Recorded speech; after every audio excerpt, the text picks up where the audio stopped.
அனைவருக்கும் வணக்கம். Welcome to Ponmarivan channel. வித்தியாசமான கதைகளமா இருக்கணும். இப்போ வழக்கமா வந்த கதைகள் மாரி ஒரு டெம்ப்ளேட்டா இல்லாம, ஒரு நல்ல ஒரு கதையா இருக்கணும், விறுவிறுப்பா இருக்கணும். நல்ல ஒரு சைக்காலஜிக்கல் படமா இருந்தா சொல்லுங்க. வீட்ல இருந்து போர் அடிக்காம பார்க்குற அளவுக்கு இருக்க மாரின்னு சொல்றவங்களுக்காக, டிசம்பர் 2023ல ரிலீஸ் ஆகி, இப்போ வந்து Netflix OTTல இப்போ ரீசென்ட்டா ரிலீஸ் ஆகியிருக்க படம் தான். ஒரு மலையாள படம். தமிழ் டப்பிங்லே அவைலபிளா இருக்கு. அந்த படம் தான் ரஞ்சித் சினிமா. இந்த படம் வந்து பல மிக்ஸ்டு ரிவ்யூஸ்லாம் பெற்றுட்டு வந்துச்சு.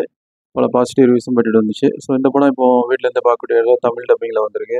இந்த படத்தோட ஸ்பெஷாலிட்டி என்னன்னா, இந்த படம் வந்து ஒரு யூகிக்க முடியாத அளவுக்கு ஒரு வித்தியாசமான சைக்காலஜிக்கலான ஒரு கதைக்களத்த கொண்டது.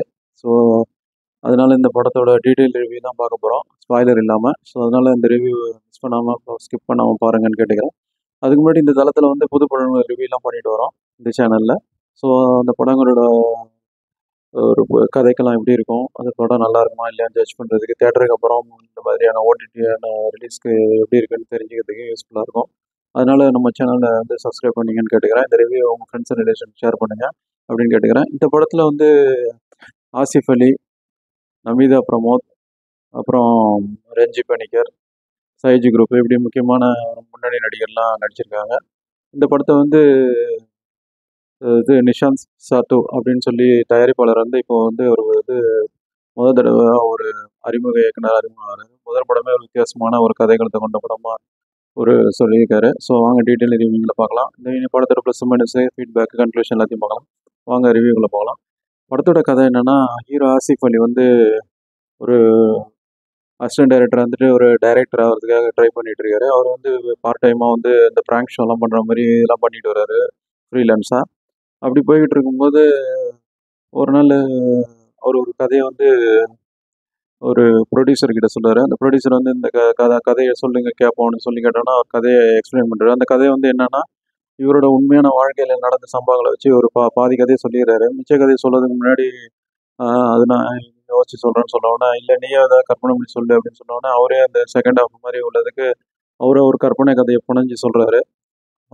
அவர் தயாரிப்பாளரும் நல்லா இருக்கு இந்த கதை, இதே எடுங்க நல்லா ஓடும் அப்படின்னு சொல்லி அட்வான்ஸும் கொடுத்துறாரு. 2 நாள்ல வந்து இந்த வந்து நம்ம ஷூட்டிங் போயிடலாம், இந்த கதையை நல்லா ட்ரிம் பண்ணி வச்சிங்க, இதையே வந்து பண்ணிடலாம் அப்படின்னு சொல்லி ஓகே பண்ணியாரு. அதுக்கப்புறம் என்ன ஆயிடுச்சுன்னா, அது 2வது பார்ட்ல என்னவா வந்து அவர் கற்பனையாக புனைஞ்சு சொன்னாரோ, அதெல்லாம் சம்பவங்கள்லாம் வந்து பரபரப்பாக அவரோட வாழ்க்கையிலே நடக்க ஆரம்பிச்சிருது. ஏன்னா அவர் பரபரப்புக்காக சொன்ன கதையை, படத்துல அந்த பரபரப்புக்காக சொன்ன கதை அவரோட வாழ்க்கையில உண்மை சம்பவம் நிகழப்போக, அதை வந்து அவர் எப்படி தடுத்தாரா, தடுக்க முடிஞ்சுதா, இல்லை அதுல இருந்து பிரச்சனைகளை மாட்டிக்கிட்டாரா, அப்புறம் என்னாச்சு அவர் லைஃப் அப்படிங்கிறத ஒரு ஒரு இயக்குனராக போற ஒரு இளைஞரோட கதையை வந்து ஃபுல்லா சினிமாவை சொல்றதா ரஞ்சித் சினிமா. படத்துல ஹீரோவோட பேர் தான் ரஞ்சித். ஸோ இதை வந்து பரபரப்பா சொல்லியிருக்காங்க. அந்த செகண்ட் ஹாஃப்ல அந்த அந்த ஒரு கதையா சொன்ன கதையை செகண்ட் ஹாஃப்ல வந்து எப்படி அவர் வந்து டேக்கிள் பண்ணான்றது தான் சுவாரஸ்யமே படத்துல. ஸோ அதான் இயக்குனர் நிஷாந்த் சாட்டு வந்து வெற்றி பெறாரு. நீங்க படத்தை பாருங்க, இது வித்தியாசமான ஒரு புதுமையான அனுபவமா இருக்கும். இது ப்ளஸ் மைனஸ் பார்க்கலாம். ப்ளஸ்ன்னு பார்த்தா கதைக்களம் தான். கதைக்களம் வந்து நம்ம ப்ளஸ்ன்னு சொல்லலாம், மைனஸ்ன்னு சொல்லலாம். ப்ளஸ்ன்னு சொன்னா எப்படின்னா, இந்த அவரு எக்ஸ்பிளைன் பண்ணதே திரும்ப சைக்காலஜிக்கலா வந்து அவருக்கு எஃபெக்ட் ஆகும்போது, அதுலேருந்து அவர் எப்படி மீண்டுறதுக்கு வந்து எப்படி முட்டி மோதி போராடுறாரு, அதுலேருந்து எப்படி டென்ஷன் ஆகி எப்படி வெளியே வராருன்றத வந்து சுவாரஸ்யமா சொல்லியிருக்கிறதுக்கு, எதிர்பாராத திருப்பங்கள்லாம் இருக்கிறதுக்கு நம்ம இயக்குனர் பாராட்டலாம். அது இல்லாம அந்த அவர் ஆசிஃப் அலியோட அந்த கதையில வர்ற ஹீரோ அவரோட கதை தான் எடுக்கிறாங்க. அது வந்து வேற ஹீரோவை போட்டு அனசனை போட்டு இன்னொரு ஹீரோயினையும் போட்டு இது பண்றதுக்கு பதிலா, இவங்க கதையை வந்து எங்க முடிஞ்ச இடத்துல இருந்து திரும்ப அடுத்து வர்றத வந்து பேரலலா காமிச்சு கூட அதை வந்து யோசிச்சு யோசிச்சு இவரே வந்து ஒரு யூகிச்சு பண்ண மாதிரி ஒரு ஒரு இன்வெஸ்டிகேஷனா ஒரு ஒரு இன்ட்யூஷனா பண்ணி எடுத்திருந்தா இன்னும் கொஞ்சம் வேற லெவலுக்கு போயிருக்கும். இப்போதைக்கு இது ஒரு நல்ல படம், ஒன் டைம் வாட்சபிள் தான், நல்லா தான் போகுது. அப்படி பண்ணியிருந்தா இன்னும் கொஞ்சம் விறுவிறுப்பு கூடியிருக்கும், படம் வேற லெவலுக்கு போயிருக்கும்ன்றது என்னோட அபிப்பிராயம். அது இல்லாமல் படத்தில் எல்லாரும் கேரக்டர் சிறப்பாக போடுறாங்க. ஆசிஃப் அலி வழக்கம் போல் அவர் வந்து சிறப்பாகவே நடிக்கிற நடிகர். அவர் வந்து அவர் கேரக்டர்லாம் வந்து எப்போவுமே அருமையாக வந்து பண்ணிட்டு வராரு. அவரோட சூஸ் பண்ண படங்கள்லாம் சிறப்பாக இருக்கும். இந்த படமும் அதில் ஒன்று. அது இல்லாமல் நீண்ட இடைவெளி பிறகு நமிதா பிரமோத் அவங்க கேரக்டரும் சிறப்பாக பண்ணிருக்காங்க. அவங்க எக்ஸ்பீரியன்ஸ் ஆக்ட்ரஸ். படத்தில் இன்னொரு முக்கியமான இந்த சைஜி குரூப் கேரக்டர் வந்து நல்லா இருந்தாலும் அது வந்து இன்னொரு ஸ்டோரியாக சொல்லும்போது, அந்த ஆசிஃப் அலி கதையாக சொல்லும்போது அந்த கேரக்டருக்கு வேற யாராவது போட்டிருக்கலாம். இல்லை மற்ற கேரக்டர்லாம் மாற்றி போட்டாங்க. அந்த ஒரு கேரக்டரையும் கொஞ்சம் மாற்றி பண்ணியிருந்தா இன்னும் கொஞ்சம் நல்லா இருந்திருக்கும். மற்றபடி படத்தில் வந்து எல்லாரும் அவங்க கேரக்டர் சிறப்பாக பண்ணியிருக்காங்க. ரஞ்சித் பணிக்கர்லேருந்து எல்லாருமே அவங்க கேரக்டரை உணர்ந்து சிறப்பாக பண்ணியிருக்காங்க. அதனால நம்ம எல்லாரும் நடிகருக்கும் பாராட்டு தெரிவிச்சுக்கலாம். படத்தில் வந்து அசோக் முகந்தன் அவர் தான் வந்து மியூசிக் பண்ணியிருக்காரு. அவரோட மியூசிக் வந்து படத்தில் வந்து ஃபீல் குட்டாக இருக்குது. அவருக்கு இது முதல் படம்னு சொல்கிறாங்க. ஆனால் முதல் படம்னு தெரியாத அளவுக்கு இருக்குது. மிதுன் அசோகன், மன்னிக்கவும் அவரோட பேர், மியூசிக் டைரக்டர். அவர் வந்து பிஜிஎம்மும் பண்ணி படம் எடுத்திருக்காரு. குறிப்பாக வந்து அந்த ஒரு ஒரு எமோஷனல் சீன்ஸ் எல்லாம் எலிவேட் பண்ணுறதுக்கு அந்த சாங்ஸும் நல்லா இருக்கு. இந்த ரொமான்டிக் சீன்ஸில் பிஜிஎம்மும் நல்லா இருக்கு.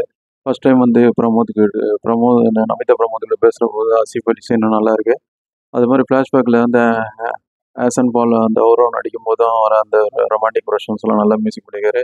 அவருக்கு இது முதல் படம் சொல்கிறாங்க. முதல் படம் தெரியாத அளவுக்கு ஒரு எக்ஸ்பீரியன்ஸு மியூசிக் டைரக்டர் மாதிரி சிறப்பாக பண்ணியிருக்காரு. அவருக்கு நான் பாராட்டு தெரிவிச்சுக்கலாம். படத்தில் எடிட்டிங் தான் ரொம்ப டஃப்பான விஷயம். அதை சிறப்பாக கையாண்டிருக்காரு. எடிட்டருக்கு நம்ம பாராட்டு தெரிவிச்சுக்கலாம். படத்தில் மொத்தம் டெக்னிக்கல் க்ரூ வந்து சிறப்பாக இருக்குது. மியூசிக்கும், ஒளிப்பதிவு, எடிட்டிங் எல்லாமே தரமாக இருக்குது. ஸோ படத்தில் மைனஸே இல்லையா சார் அப்படின்னா, மைனஸு இருக்குது. மைனஸ் என்னென்னா, சைஜ் குரூப் வந்து இப்போ அந்த போர்ஷன் வந்து ஏற்கனவே சொன்ன மாதிரி ரிப்பீட்டடாக இருக்குது. அது இல்லாமல் ஒரு 20 நிமிஷம் ட்ரிம் பண்ணியிருக்கலாம்.